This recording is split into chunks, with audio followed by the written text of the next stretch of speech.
Толеранција нема да има за никого, но тест периодот ќе покаже дали и каде треба да се коригира. Ова е одговорот на министерот за внатрешни Панче Тошковски на лавината реакции кои овие 2 дена стигнуваат од граѓани кои биле предупредени од системот Safe City дека направиле сообраќаен прекршок. Најголем дел од реакциите се за поминување на жолто и мало пречекорување на брзината. Тошковски вели, земјава има највисока стапка на смртност во сообраќајки. Safe City е револуционерен проект и целта е да ги преполови, а за 2,5 децении и да ги снема смртните случаи како последица на непочитување на сообраќајните правила. Јас не велам дека Safe City е идеален. Јас не велам дека ова ние кои што сме го понудиле како решение, тоа е и сега завршивме работа. Не. Сигурно ќе има одредени елементи кои што ќе мора да ги докоригираме. Сигурно ќе има одредени чекори кои што ќе увидиме дека може подобро да се решат. Ама факт е дека ако сме се договориле дека максимално дозволена брзина во град е 50, факт е дека треба да возиме 50. И факт е дека ако возиме 52, дека сме сториле прекршок. Или не е така? Ако е така, ако сме се договориле како држава дека е така, треба да почитуваме тоа.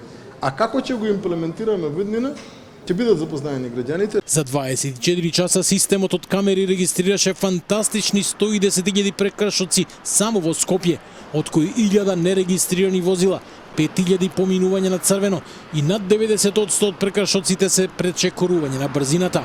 Системот Safe City го поздравуваат и експертите.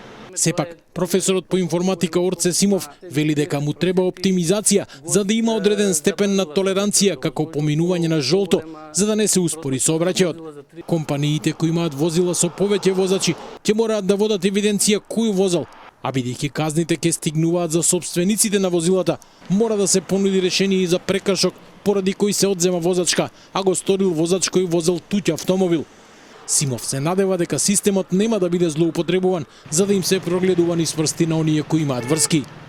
Системот забележува дека одредено возило одредува дека се движи на таа локација со брзина поголема од дозволената, ја препознава картичката, одредува на кој е собственикот на возилото и тогаш софтверот може да одлучи дали ќе ја испрати SMS пораката и линкот со казната или нема да го испрати тоа. Може во зависност да провери, да речеме, технички гледано уште во една база, дали тие регистрации се наоѓаат во базата кај што е дозволен тој прекршок или не е дозволен. Ако се наоѓа тамо, тоа е една if наредба, да речеме, во програмскиот јазик. If екзистира таа картица тамо во таа табела, не ја праќај казната. Ако не екзистира, испрати ја. Значи, технички тоа е можно, меѓутоа дали е направено и дали ќе се направи, за тоа немам информација.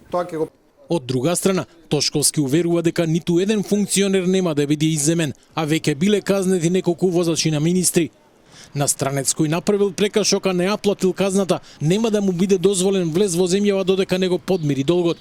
Целта е системот наскоро да профункционира во цела Македонија.